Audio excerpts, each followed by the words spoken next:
It's your girl Timalisis, and of course you all know you're watching me from Gentita TV channel. Guys, my people, do not forget to subscribe, like, comment and share all the time. The next topic we are going to focus on cruise. Oh my God, this is really trouble in our country.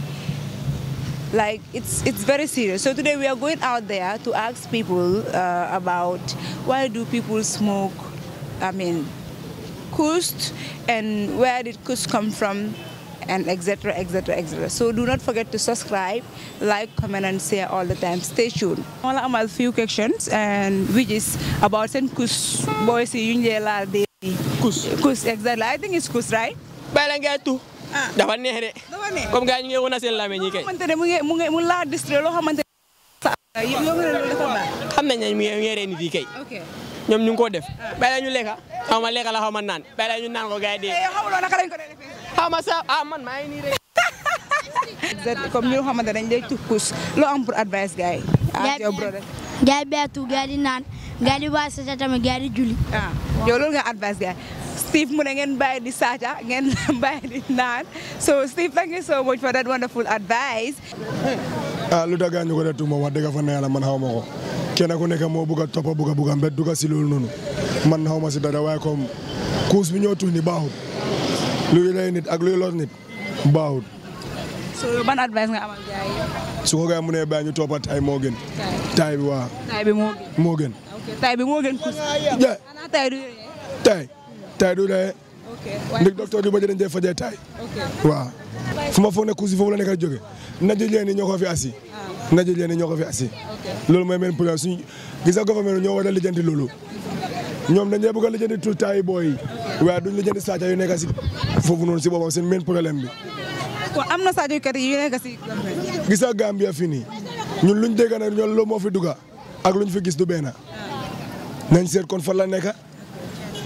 So yow loo am pour wax government bi. Da ngay toog ñu liggéey bi ñu seet ku pare pour liggéeyal Gambia ñu bàyyi ko fa mu liggéeyal Gambia ku pare wutal liggéeyal Gambia nañ ko fa génnee ñu teg fa ku bugg a liggéeyal Gambia bul seet ne waaw man maa nekk foofu noonu kii suma mbokk la kii suma xarit la nga jël teg ko fa suma bu doon Gambia du musa dem kanam dañoo dellu gannaaw rek moo des style ñi ba ngay jooyee Gambia ba tey Gambia mënut a dem kanam te dëkk bu ndaw la. aussi ñoo xamante ne ñu ngi engage si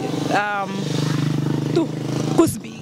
xam na ne daf dee rey waaw daw yoo xamante ne ñu ngi join si loolu am pour wax gaay waaw ñooñu lu ma am pour wax leen pour ñu jàppale leen daal comme lu ma wax rek parce que ñun xale leen te xale xelam mutut foog mu am i mag yu ko waxal ku mel ni man tey soo ma gisee may def lu bon comme di tukkus nga gis ma si waxuloo ak man nga naan kii bàyyi ko foofu noonu mu tukko lu ko si dal moo ko góobi instead of nga ñëw advice ma jël sa advice di ko doxalee pour mun si génn doo ko def waa na ñu toog mag yi naan xale yi bàyyi leen ñoom mandi rek dugg na fi génne na fi ñoom ñoo ñu war a jàppale si yu bëri. si naka nga xam foog ne noonu lañ leen war a jàppale. waaw comme fii ñun lañ dee xëy bugg a liggéey duñu am luñ liggéey. so da nga bëgg a wax ne stress moo leen fa dee dugal. waaw si ñu bëri loolu moo leen si dee dugal. bro xam nga ne loolu daf dee rëy. waaw stress tax na nga rëy sa bopp.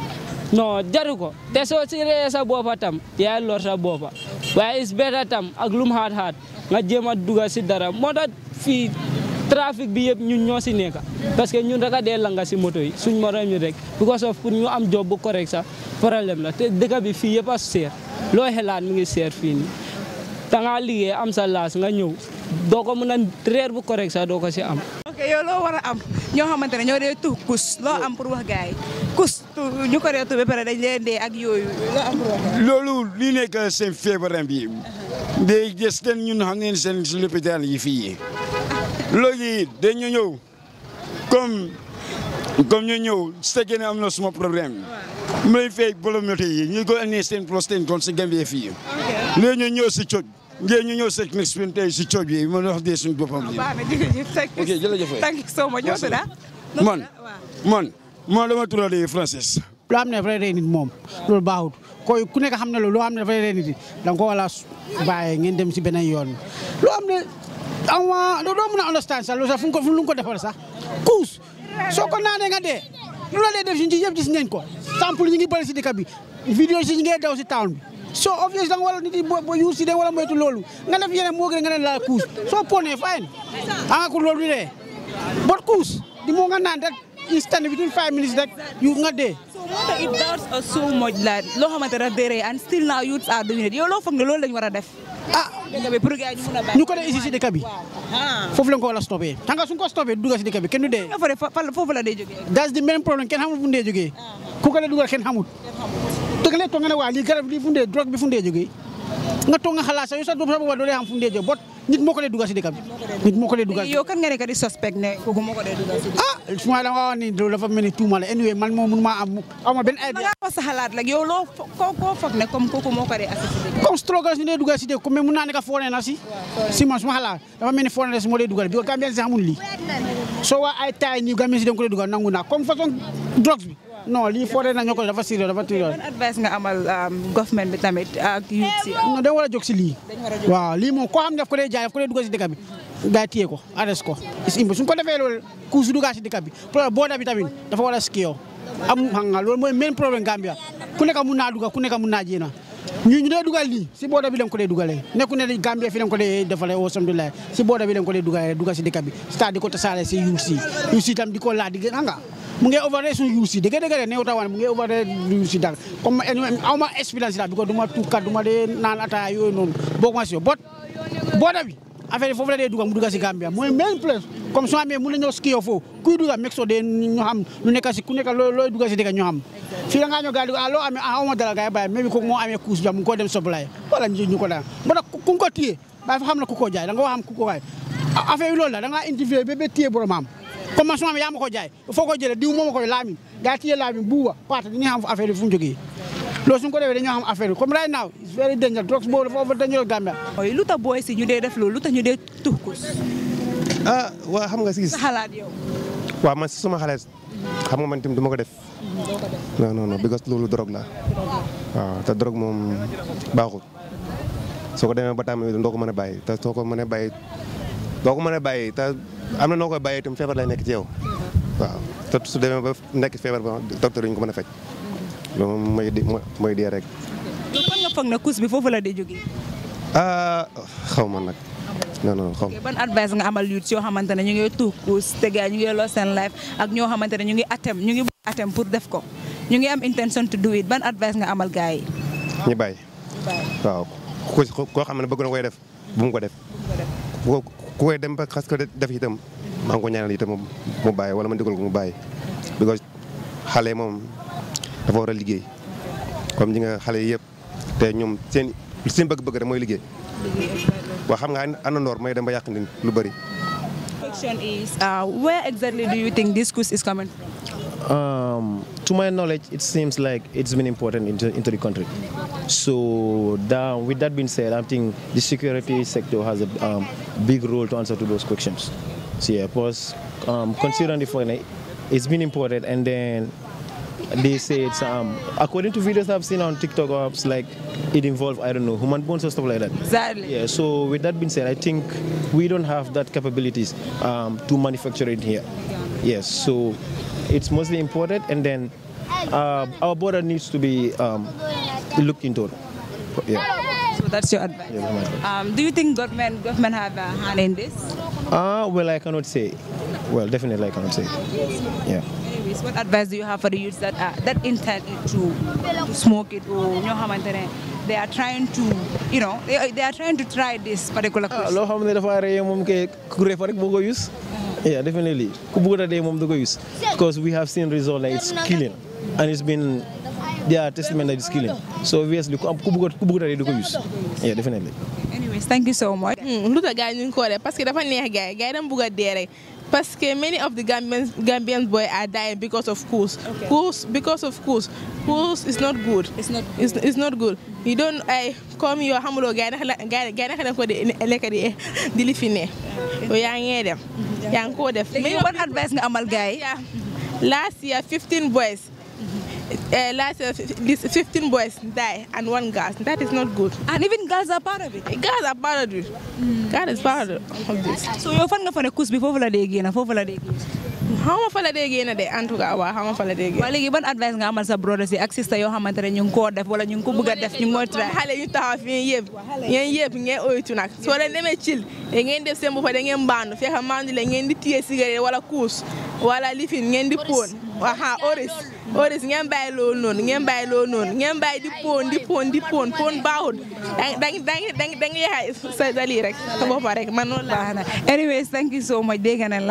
So, to your own knowledge, what do you think? Why do you think these people smoke kus?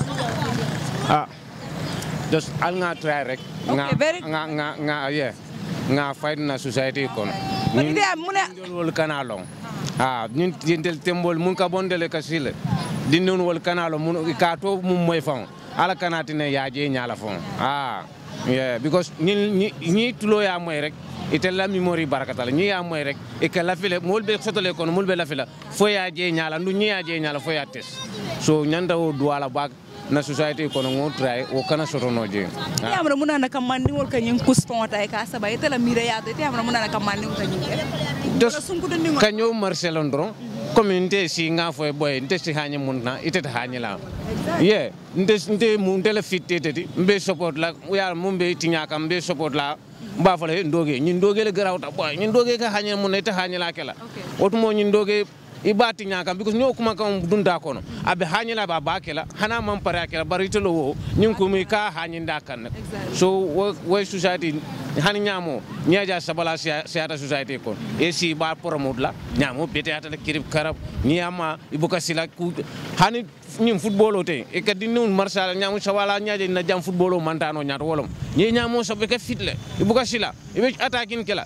so mul dunda kono dutabe 20 years o sora da ñi borda do mondi e ni o josi fa e campagne ka ño bané na filo ko ne ño kelendi la wana jamala football career mantano so nu ñi ne du fana ngana dangerous taw ñamoti so nga dani dinni wol kanalo muna famu i ka to moy rek ay dan woto moyoto bari nya fon kanaje so koy shalom sa iti amra ñun kus fon aka bona muntole exactly aka bona muntole gambiyelom bang fasade do aka bona ka fo nyamin dal ntek according to rumors ka fo nyamin adobi jasi bo jang fon to nole because molle bi jam because na fon de un tamatale ye ku jamal le karanang outside country wol fon sa do kuno na janne fon amanke ya bonena outside le because nyatara ka bona outside le to min nyamo ka doku jannen ka samasile baraju ba ka muta nyamin je nyamin nyindo jama bu ka muta boda to jama ka muta sate fon ko jan so nyabo nya